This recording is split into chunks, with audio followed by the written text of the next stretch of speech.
Good morning, good afternoon, and good evening, everyone. My name is Manning Moore. And I'm Trey Ram. And here we are in, I guess, kind of season 2 of the Fresh Creatives podcast. We have a really exciting show today. We have a great accountability corner. We have a edit from me, or a render from me. We have Trey, apparently just programming. We have an incredible discussion question about creative burnout and low motivation. And then we have an awesome resource roundup to wrap it all up in the end. I think it's going to be a pretty good episode. It is. I'm excited to be back. It feels like it's been a long time. It's been a hot minute, yeah. Yeah, it's been almost a month and a half, I guess. Yeah. So I came back to the States. Yeah, you did. You came back, which is kind of surprising considering a global pandemic. Well, it was definitely risky, but I'm glad I did it because family and friends are king, and it's the one thing I miss the most currently living in Germany. Yeah. So being able to see you guys again was awesome. Yeah, we actually ended up hanging out a couple days while you were here, which is really cool. We did. It was very, very nice. Yeah. I have a cat. She's messing with stuff. Cat, stop messing with stuff. I love your cat so much.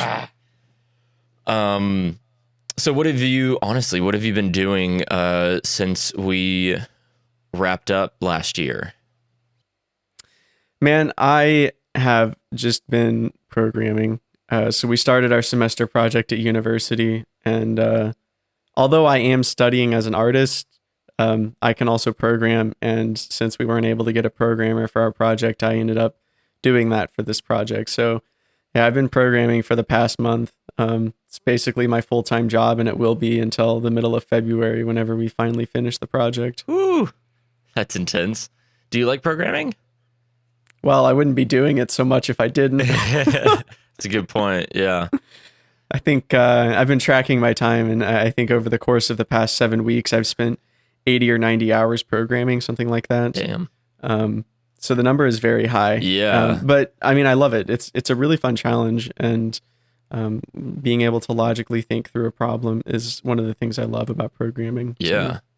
So, it's not for everybody though, that's for sure. Definitely not. I know I think the most I can ever do is like expressions in After Effects. That is the extent of my programming. I just don't think in logic, which is funny to hear and to say, but programming is not my thing.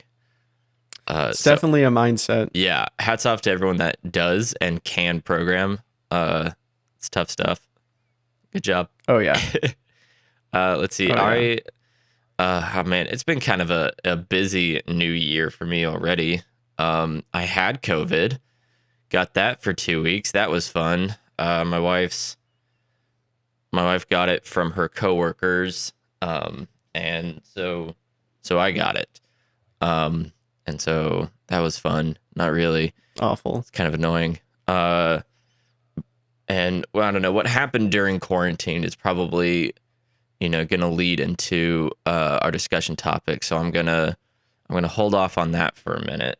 But I've been ever since I got out of quarantine, I have been on such a huge motivation pump.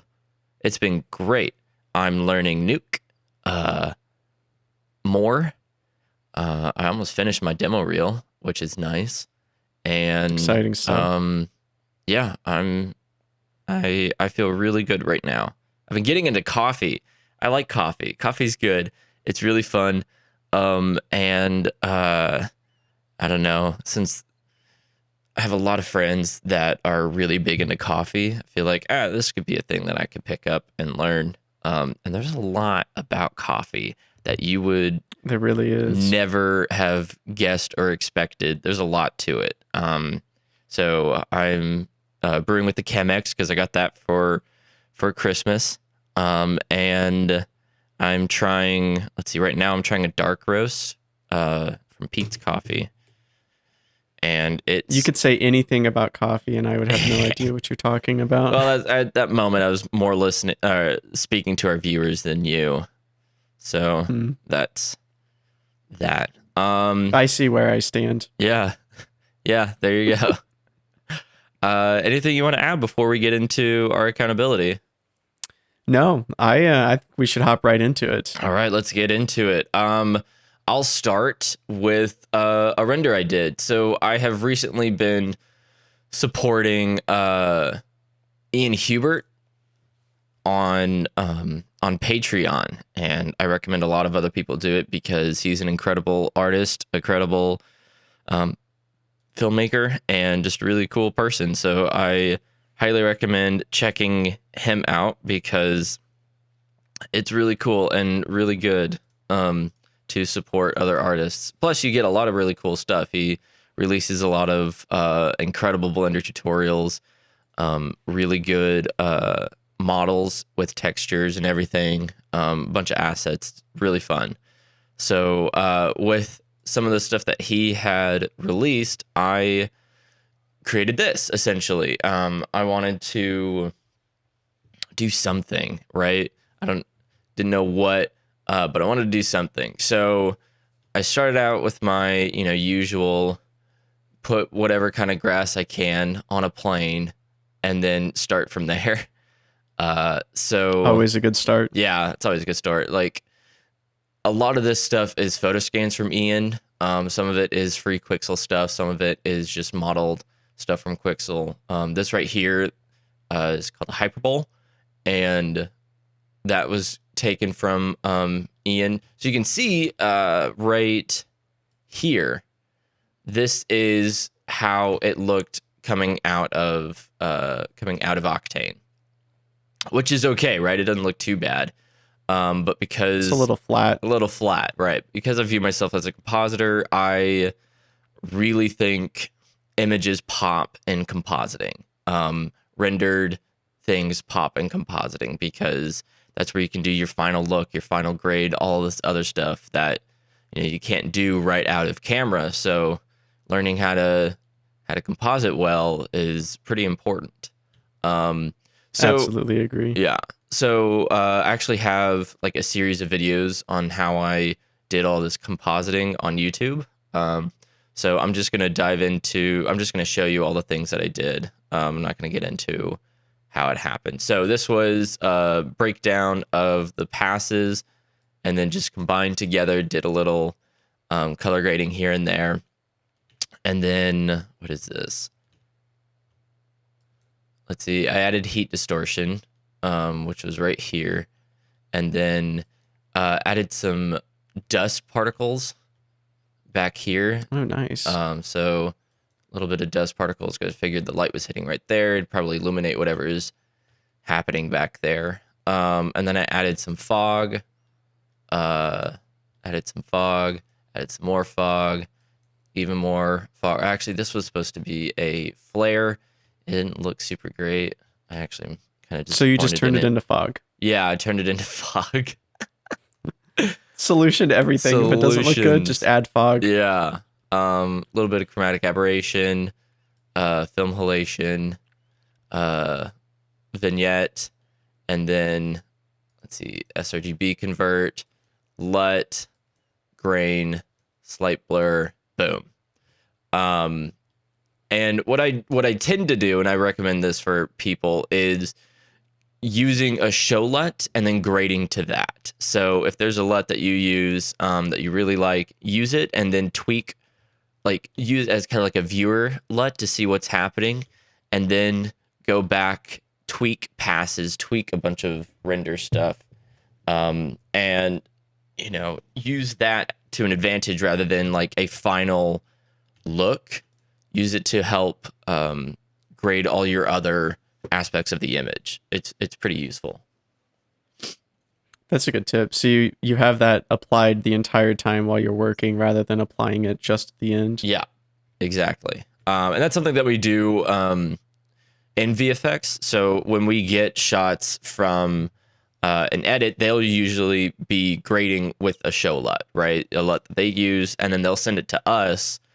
And what we do is we'll add that to our comp, to our view, and we'll grade everything to that LUT. So if we're doing, if we're adding something 3D into a scene, we'll always have that LUT viewed whenever we color correct the render to the scene, so that we can make sure everything matches with what the editor is going to be looking at.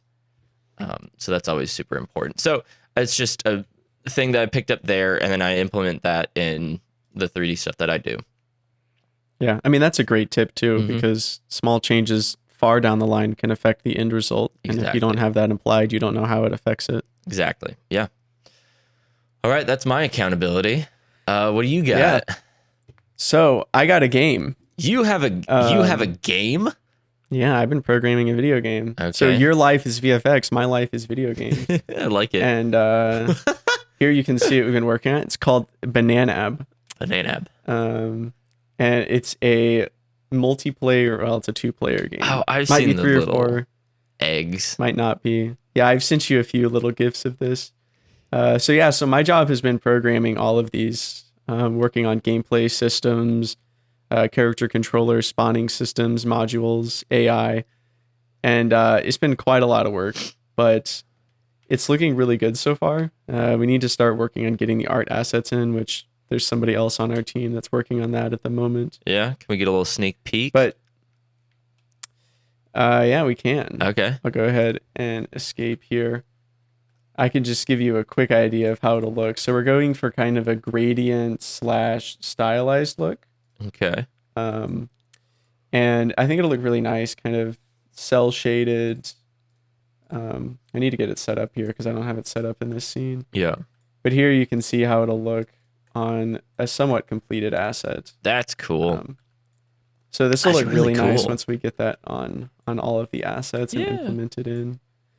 So I'm very excited for that section. I mean, I've looked at this scene for so much that I'm just so used to the art. I mean, it's programmer art. It looks like shit. Sure. Yeah. Because the purpose is not to make it look good. The purpose is to make it work. So I'm really looking forward to getting the final stuff in, and hopefully it should all work together. We still need to test it with players, make sure the movement values feel okay. Right. Which is really important, but not something we've been able to do. We have 6 weeks to develop this, so it's really not a lot of time. So what's the gameplay exactly?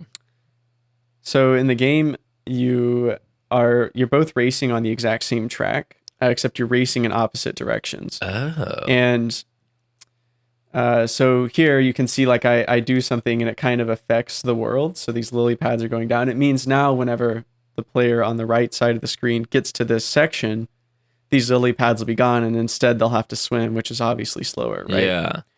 So you could maybe like go slow and kind of close all the lily pads to make it harder for them to get across, or you could go quickly and just get through it but make it easier for them. Interesting.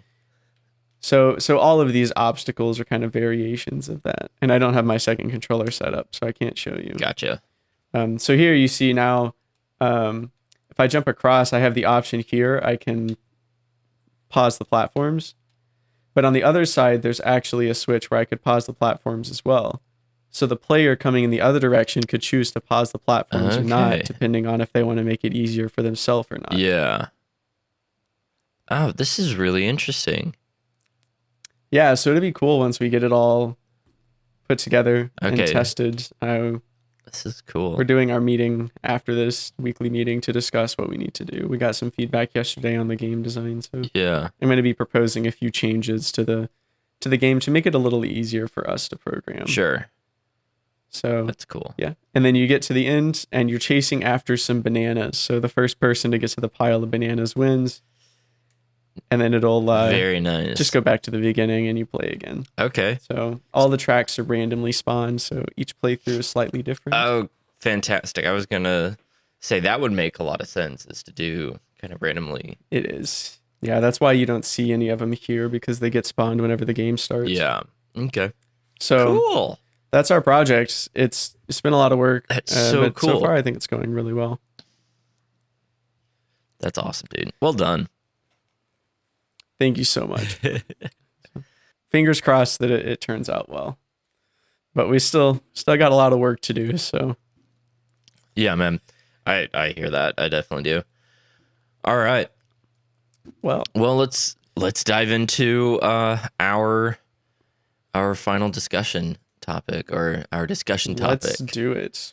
So I'm going to go ahead and ask you, why did we choose creative burnout and low motivation?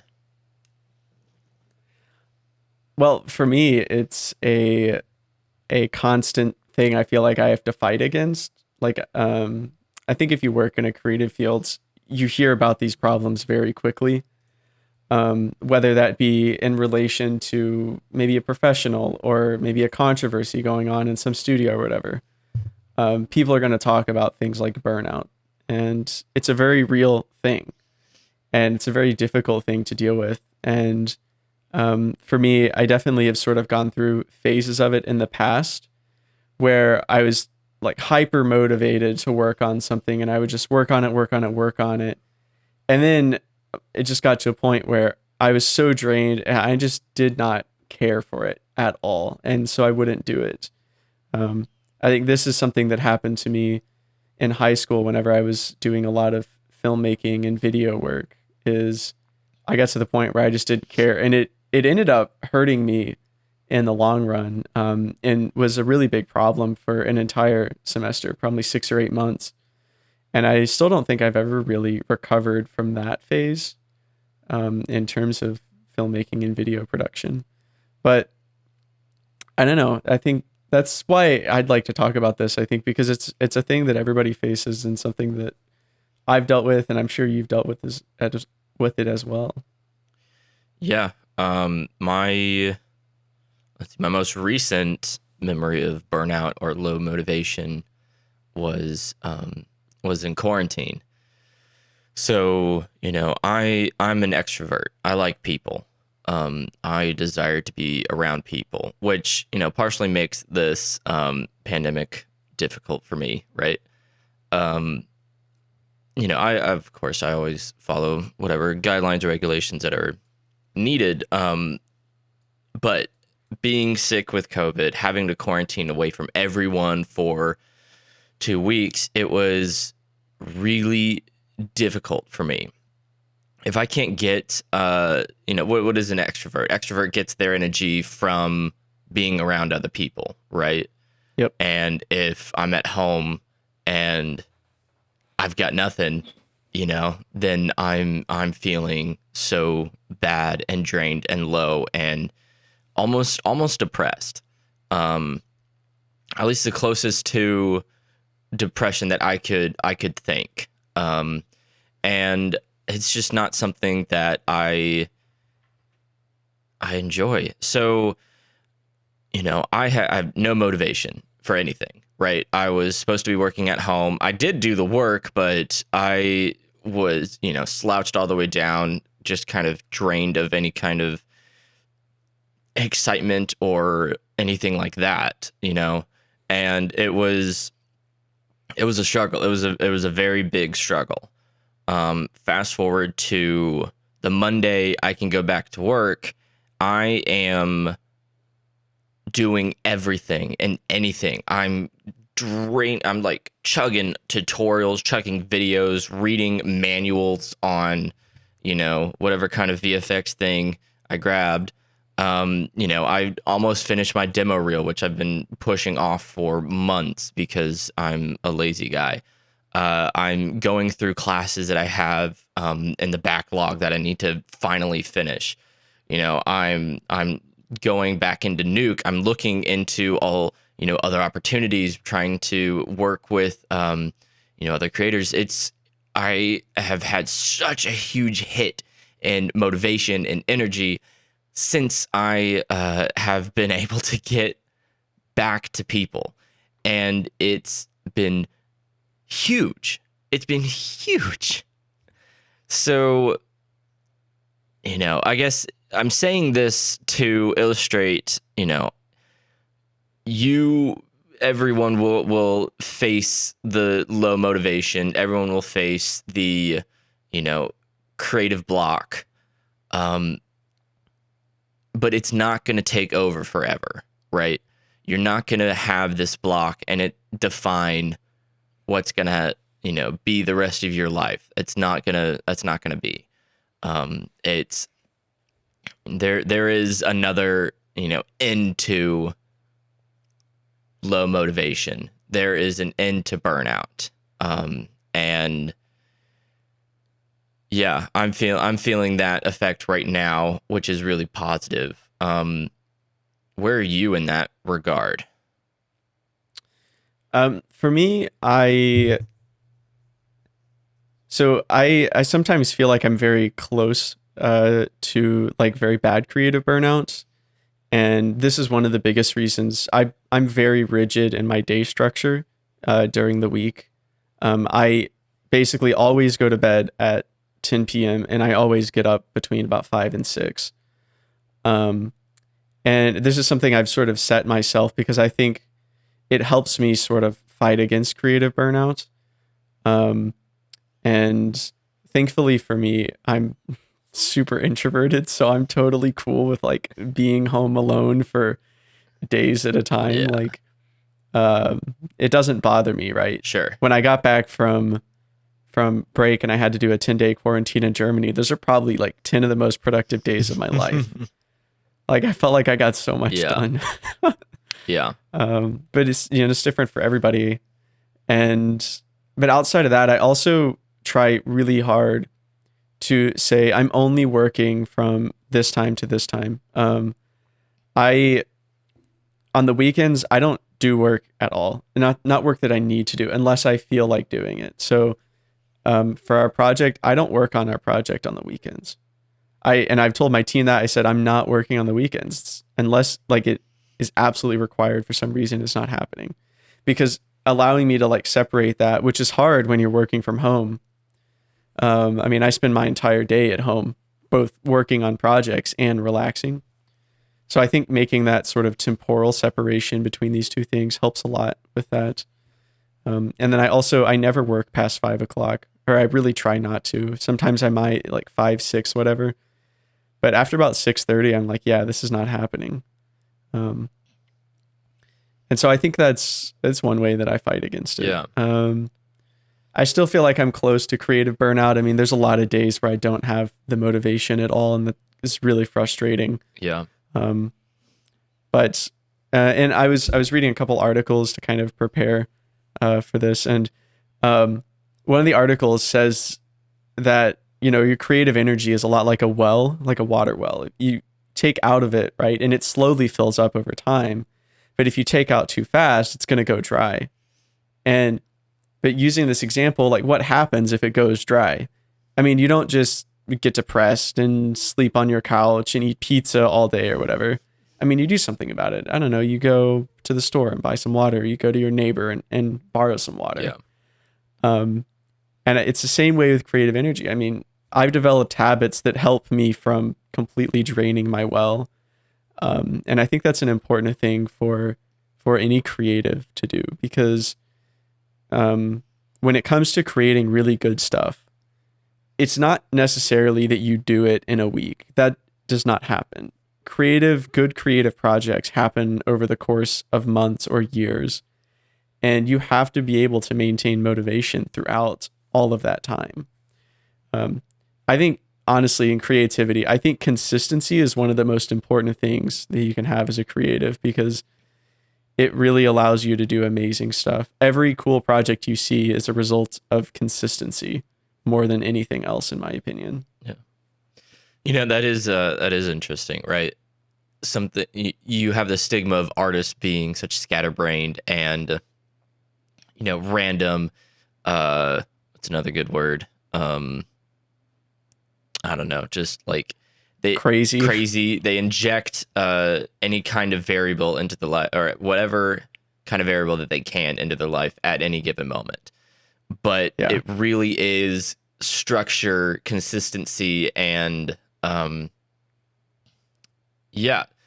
stuff like that really pushes artists, at least in my field, and it sounds like in your field, to definitely get work done. Structure, it's good. Now there, of course, there's going to be moments where you get smacked in the face with creativity or motivation randomly, and it's like, oh my goodness, I need to do this. Yep. I face that a lot, especially if things are slow at work and I don't feel like I have stretched my creative and artistic being. I will go home and create renders. I will go home and do tutorials. Work on my own projects, and just need to get that itch satisfied, right? And then, if we're in the middle of a big movie project, I will, more than likely just be done by the end of the day, and I will not have a need to expel more creative energy.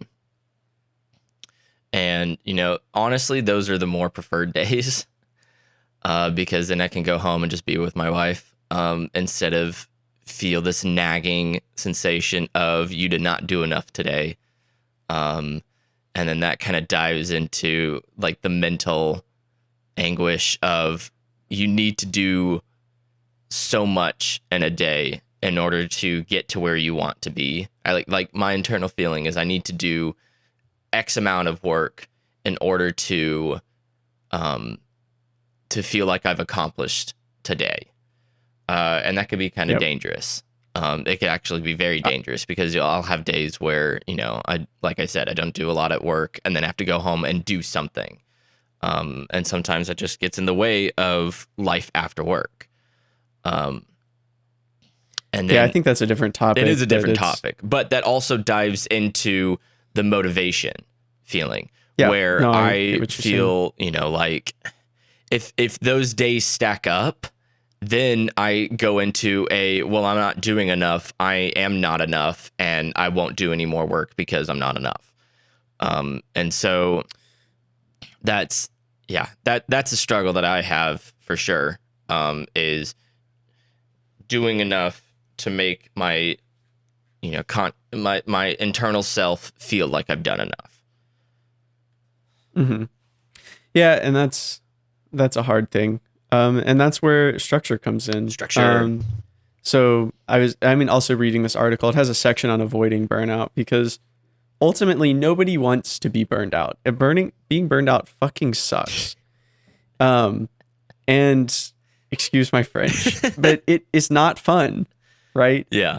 And so knowing kind of how you can avoid that is really good. And so a few of the tips that this article has are, one, change your work environment, right?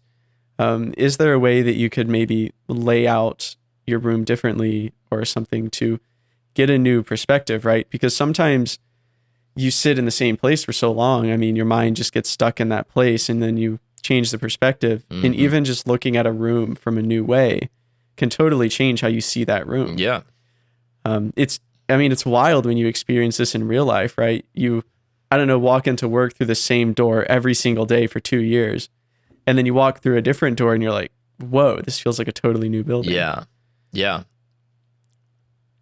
And so I think that's a really powerful thing. It's actually something I want to do to my room. Yeah, dude. I'm probably going to do it pretty soon. Yeah. That's a great idea. This will be interesting though. I don't have a lot of space. So that'll be fun navigating everything.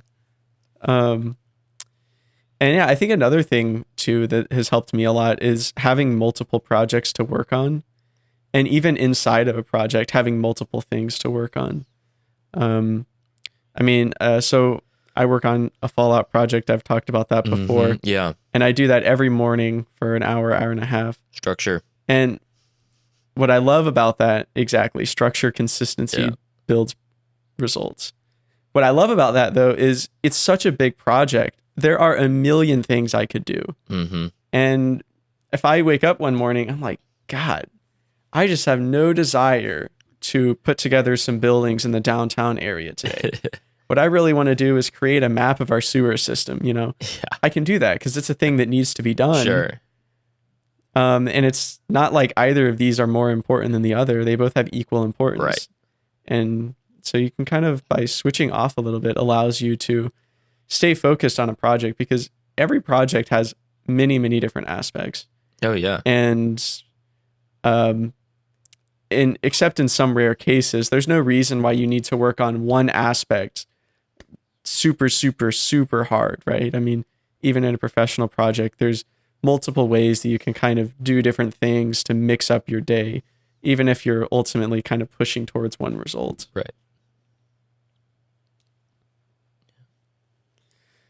So I think we'll put the link to this article in the show notes. Yes. I think it's a really great article to look at, to just help one think about burnout, maybe what are some signs of it. Mm-hmm. Because sometimes it can be a little hard to tell that you have it, but seeing some signs of it is super valuable. Sometimes it's also hard to just admit that you have it, right? Because that's very true. Being in a creative field, you're more or less, your job is dependent on how creative you are. And admitting that you are in a creative burnout is basic. In a way, it can be viewed as admitting that you are not an artist anymore for this period of time. You can't create, you can't be an artist. And it's a weird stigma to have, but it's in a way the first step is acceptance, right? Yeah. I can't remember where I saw this quote, but I saw a quote one time that said your creativity does not determine your worth as a person. Ooh, I like that. And this is such a great quote, oh my goodness. Because as a creative, I get what you're saying. I mean, I feel like my creativity determines how good I am, right? If I'm not being creative or I'm not creating things that I think are good, then I feel like I'm less as a person, right? Even though that's not true at all. It's completely false. But it's this, I don't know, weird mindset you get as an artist because your livelihood or what you do to make things happen is connected to creativity. And so you sort of build this connection to them where if you're not creative, you're not happy. If you're not happy, that means you must be less. And I don't know, it's a bit of a negative cycle. But I wish I knew where that quote came from. But God, that is going to stick with me for the rest of my life. Yeah. You know, something along those lines that has stuck with me. Back in college, there was I think it was a kind of intro to color class that we had. And it was all art majors had to take it. And had an incredible professor. He talked about how there was a company that paid a lot of money for a marketing team to essentially determine what makes a person creative and who is creative and what aspects of a person lead them to be more creative, right? And they spent a lot of money because, you know, creativity is such a desired trait, right? So they spent a lot of money to figure out. And then, I don't know, it was like 2 years into their research, they've come back with their results. And the results are the people who are more creative believe that they are creative. And that's the only difference. So if you think that you are a creative person, you are creative. That's it. If you don't think you're creative, you're going to suffer in the creativity field. So it's a mind game. It's a mind game. It's a total mind game. And, you know, creativity, that's a cool story. like you said, does not determine what was it? Your worth as a person. Your worth as a person, right? Yeah. That's a great story. It's definitely true. The more I believe in myself as a creative, the better I am as a creative. I'm definitely when you get in that flow and you're like, oh man, this is sick. This is going to be so good. Right. And you're working in that flow. It just feels great. And you're creating and you're not worrying about it. You're just creating and allowing your brain to make the decisions for you. Yeah. Have you seen Soul yet?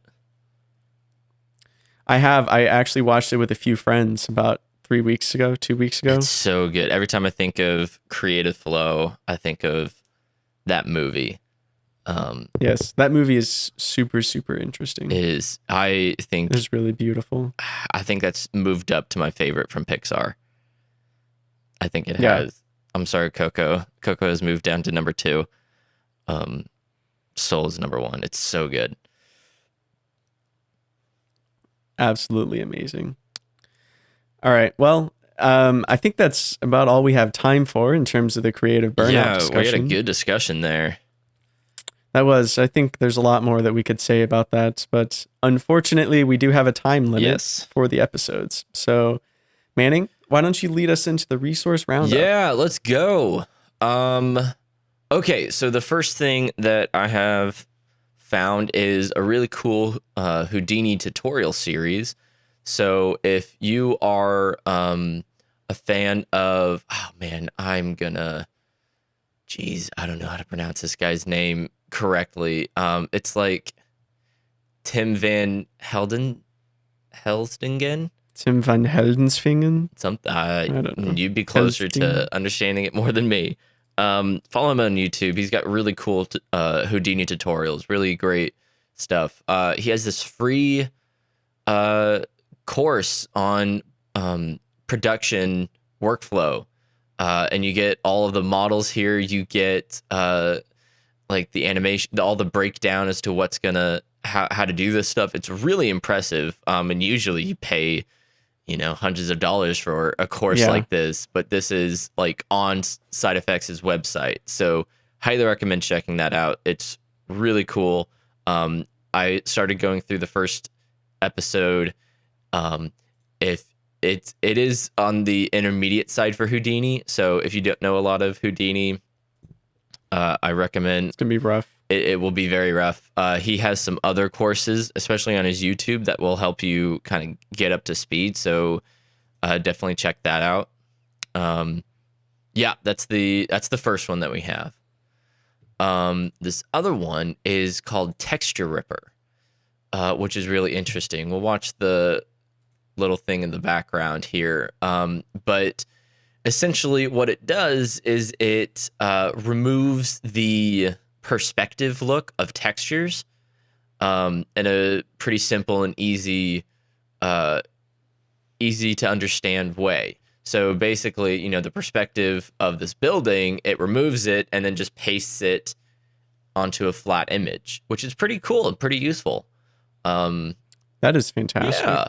So I don't have it set up, but it's definitely something I'm looking forward to doing because some of this stuff is really, really cool and impressive. And so saving textures without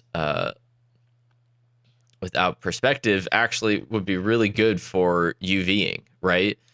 Because I know some people will just import an image and then use just a certain section of that image in their texturing, and so this will help just rip that panel of a building off, stick it onto a flat image, and then do that to more images, and boom, you got yourself a fancy little UV map right there. Yeah, this is cool. There's a way to do this in Blender without any tools. Yeah. And I've done it before to get some textures set up for a subway. Okay. But having a tool that does it automatically is so much faster than having to do it yourself. Yeah, it's pretty cool. The other thing I have is a link to Ian Hubert's Patreon. It's super awesome, super jam-packed with a lot of really cool stuff. The work that he does is definitely stylized to his own thing. And I actually probably shouldn't show it because it's behind a paywall. It's stylized to his own kind of work, right? So a lot of the techniques that he uses aren't going to be used in, a feature film that, it's produced by Hollywood or whatever. It may at some point, but it's all very stylized to his look. Independent filmmaker, independent artist. But they're so good. They're so good, especially if you're in. They are fantastic. In Blender, all VFX of his compositing. Yeah, and it's so understandable, right? From a beginner perspective, I had like, if you're going to spend money on something, I would recommend on Ian Huber. Plus, he's such a cool guy and really nice. So I recommend that. And then the other two things I have kind of go hand in hand. If you're into compositing, this guy has helped me a lot with compositing. So Ian, let's see, Hugo's Desk. So Hugo Guerra, I think is how you pronounce his last name. He's Portuguese, so he has a super awesome accent in how he pronounces his name. He has been live streaming on Twitch a lot. This guy has been in a lot of big production. He was the head of compositing at the Mill in London, which is a huge thing, right?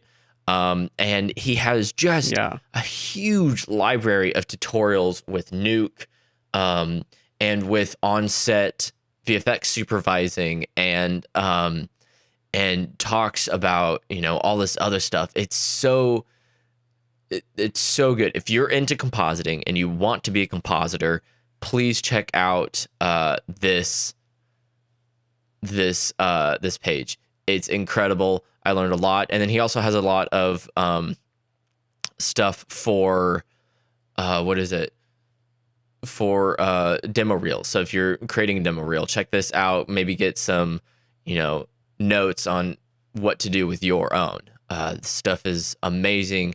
I highly recommend checking him out. And then he has a live channel where he's posting all of his former live streams. He's not super active right now because he just moved to a new house, so he's setting stuff up there. And then he has a course on Kickstarter that he's made, which is actually super cool. Maybe I can find that. And if you're interested, check that out. Because we can put it in the show notes. I will put it in the show notes. It's here we go. He has a bunch of really cool courses on Kickstarter that I would highly recommend checking out, because there's just some incredible stuff in here. And they could be more or less expensive. This isn't the course, but they could be pretty expensive. But you get everything. Okay. Everything.